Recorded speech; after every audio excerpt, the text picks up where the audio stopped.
Chicken biryani বানানোর জন্য মা আগে থেকে চিকেনটাকে ধুয়ে নিয়েছিল। এরপর তাতে স্বাদ মতো লবণ, হলুদ গুঁড়ো, লঙ্কার গুঁড়ো, আদা বাটা, রসুন বাটা এবং একটু তেল দিয়ে ম্যারিনেট করে রেখে দিয়েছিল আধ ঘন্টার জন্য। এই টাইমের মধ্যে মা ভাতের চালটাকেও রেডি করে নিচ্ছিল। তার জন্য মা আগে থেকে চালটাকে ভিজিয়ে রেখেছিল। এখন গরম জলেতে চালগুলোকে দিয়ে তার মধ্যে এলাচ, লবঙ্গ, দারচিনি, জয়িত্রী দিয়ে লবণ দিয়ে ভাতটাকে 70% কুক করে নিয়েছিল। এখন গরম তেলেতে একটু লবণ দিয়ে, আলু দিয়ে আর হলুদ দিয়ে আলুগুলোকে ভেজে নিচ্ছিল। যেহেতু আলুগুলোকে চিকেনে দেওয়া হবে না, সেজন্য কড়াইতে ভালো করে আলুগুলোকে সিদ্ধ করে নিচ্ছিল। আলু সিদ্ধ হয়ে গিয়েছিল, তাই মা আলুগুলোকে তুলে নিচ্ছিল। এরপর কড়াইতে একটা শুকনো লঙ্কা, দুটো এলাচ আর কিছুটা চিনি দিয়েছিল। এরপর তেলেতে পেঁয়াজগুলোকে দিয়ে পরিমাণ মতো লবণ দিয়ে পেঁয়াজগুলোকে ভালো করে ভেজে নিয়েছিল।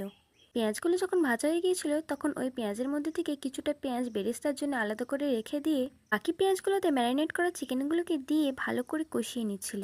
চিকেনটা এখন 50% সেদ্ধ হয়ে গিয়েছিল। এখন এর মধ্যে কিছুটা টমেটো অ্যাড করে আবারও ভালো করে সব কিছুকে কষিয়ে নিচ্ছিল।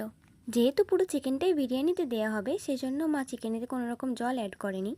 এখন মা চিকেনটাকে ঢেকে দিয়েছিল ভালো করে সেদ্ধ হওয়ার জন্য। চিকেনটা এখন রেডি হয়ে গেছিলো, তাই মা চিকেনটাকে নামিয়ে নিয়ে হাঁড়িতে কিছুটা ঘি দিয়ে, অল্প একটু ভাত দিয়ে, চিকেন দিয়ে, আলু দিয়ে, বেরেস্তা দিয়ে আবারও একটা ভাতের লেয়ার করে নিচ্ছিল। এইভাবে প্রত্যেকটা লেয়ারেতেই কিছুটা করে মাংস, কিছুটা করে আলু এবং বেরেস্তা দিয়ে ভালো করে ভাতগুলোকে দিয়ে সব কিছুকে ঢেকে দিয়েছিল। এরপর ওপর থেকে কেওড়া জল, গোলাপ জল এবং আতরের মিশ্রণটাকে দিয়ে হাঁড়িটার মুখটা ঢেকে দিয়ে দমে দিয়ে দিয়েছিল। এরপর 20 মিনিট পর নামিয়ে নিলে রেডি হয়ে যাবে দোকানের মতো আমাদের বিরিয়ানি। কেমন হয়েছে কমেন্টে জানিও।